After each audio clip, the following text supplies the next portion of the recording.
For those of us that accepted the truth, that which we innately know and were unable to ignore, and then found the Quran, which validated what we already intuitively knew, have to make a life-changing decision. We are faced with Al Fatihah, the first surah of the Quran, and the covenant and contract with Allah. The covenant and contract is outlined similar to ancient covenants, contracts, treaties, or agreements, such as the ancient Hittite suzerainty treaty. Such treaties were usually made where one party is the more powerful, such as a suzerain, coming together with a weaker party, such as the vassal. Therefore, the earlier nations would have recognized this contract due to it being familiar to them. This is how such contracts, covenants, or treaties typically looked like, and how Al Fatihah is similar. The first section is called the preamble, which introduces both parties. This in Al Fatihah is found in Ayahs 1 and 5. The second section is the prologue, which gives an account of what the stronger party has done for the weaker party. This in Al Fatihah is found in Ayat 2 to 4. The third section is the stipulations, or the conditions of the agreement to be upheld. This in Al Fatihah is found in Ayah 5 and Ayat 6 to 7. The fourth section is a declaration of a divine witness. In the case of Al Fatihah, Allah is witness, as in Ayah 1. The fifth is a declaration of the blessings or privileges for upholding the contract or covenant, and the curses for failing to do so. This section, in the case of the Quranic covenant, is found in the following surah. Surah Al-Baqarah 2, 2 to 5 and 2, 6 to 21. The Arabic word kitab, found in 2, is usually translated as book, and has the root kaf ta ba, which contains the meaning of something being etched in, inscribed, carved in, stitched, seamed, or written. A physical book, as well as writing in general in the past, is something that is fixed. A letter, word, sentence, or chapter in a book is fixed in its place and cannot be moved around or changed. This is also why the word kitab is also used for law, decree, contract, or covenant, and why the same root word is used to express leaving behind a written will.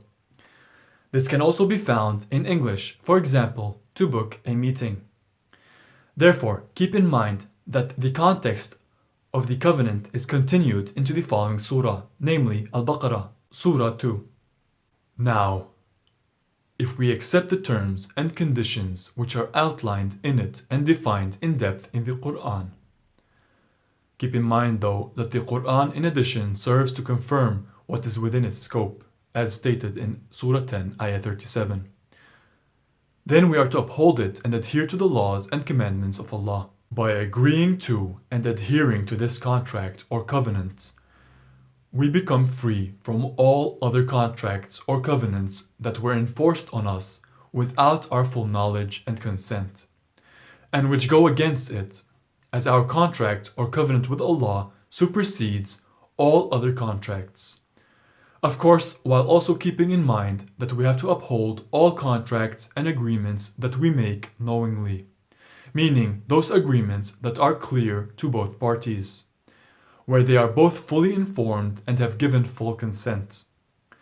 The Quran is thus the constitution for those who are the party of Allah, His vicegerents here on this earth, a group of men and women united under Allah who agree to uphold the law and commandments and to not break the covenant with Him. Of course, when it comes to enforcing laws on others, even though they themselves have chosen and agreed to those laws using their free will, we must be very cautious and use our reason in this matter, and not just take bits and pieces and apply them carelessly. Some laws require that the governing body is constitutionally Quranic in order to be implemented. It is likely that unless we declare independence and put into action self-determination, Allah's social laws and commandments outlined in the Quran may not be fully actualized.